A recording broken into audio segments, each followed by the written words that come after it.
9 tahun aku buat baju Melayu. Apa saja yang aku nak pakai mesti nampak kemas, mesti nampak selesa.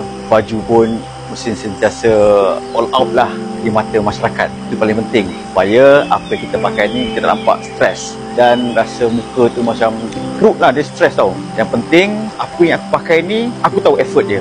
Aku tahu apa yang aku nak pakai ni, orang luar sana lebih selesa daripada apa yang aku pakai. Teknologi yang aku buat ni bersama tim R&D mengambil masa lebih kurang dalam 6 ke 8 bulan lah. Maknanya apa yang aku buat ni aku memikirkan untuk orang di luar sana pakai dan lebih selesa. Aku tak mahulah, tak mahu pakai baju habis sembahyang raya pukul 12 dah buka. Tapi bila pakai baju teknologi yang aku buat ni, aku mahu orang di luar sana pakai satu hari satu malam.